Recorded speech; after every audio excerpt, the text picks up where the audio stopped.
Alright, welcome to back underneath the front of the car. So there's that ball of wires that we talked about in the other video.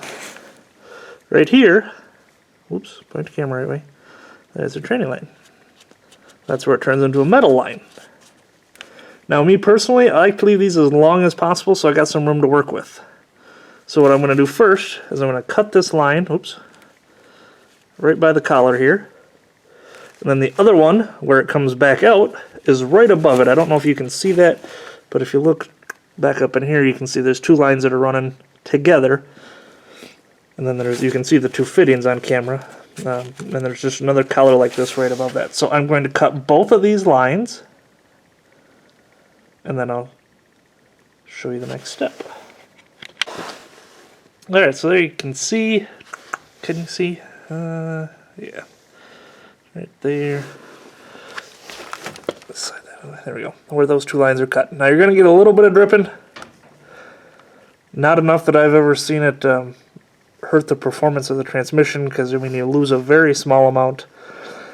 Now we have made the mistake, get sidetracked, get these things cut, and then start working on something else, and then fire the car up to make sure it still runs. You don't want to do that. Tranny fluid moves at a pretty good pace, so if it comes shooting out of here, especially if you got one of these aiming up, yeah, it's fun. So, what do we do now? Well, this is going to be hard to show on camera, so then I'm just going to explain it. You take your splicer here. We're going to put a hose clamp on this hose and a hose clamp on the other hose. Slide your splicer inside this one, and then slide the other end inside the other hose, so you just have one constant fluid movement. So I'm going to slide my hose clamps on here quick, get these looped together, and we'll show you the finished product. Sorry guys, I know it's kind of dark down here. I probably should have brought a light with me, but hopefully this at least gives you the general idea.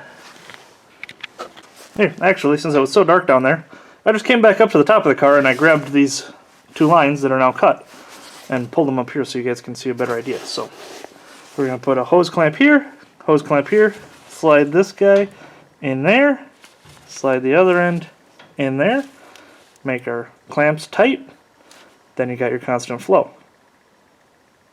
Let me finish that up, we'll show you what it looks like. There you go. There's your finished product. Obviously that's not where we're going to leave them, but most light up here so you can see. Comes out of the transmission to the loop, down, back to the transmission.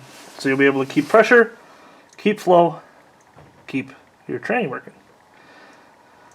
Now, I am going to take that back down, and I actually usually tie mine right to the top of the subframe. Take a bunch of zip ties, tie it in there good.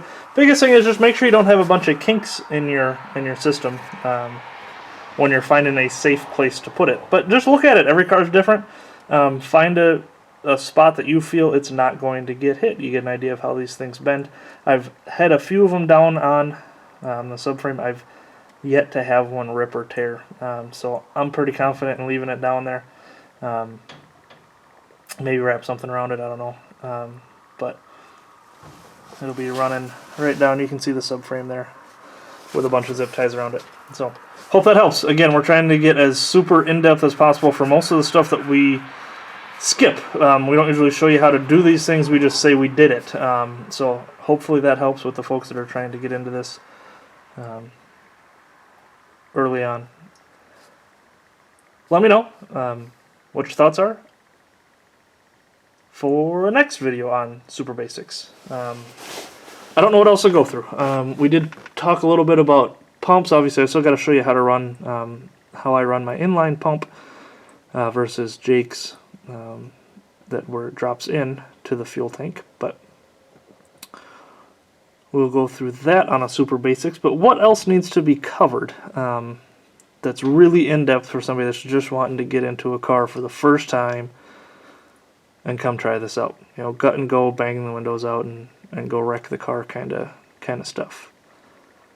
I'm starting to run out, but I've had a lot of really good feedback on this little mini series or whatever you want to call it, so I would like to find more things to do. Let me know. Put a comment down on the bottom. That's looping your tranny lines. Appreciate you following along as always. Get Ghost.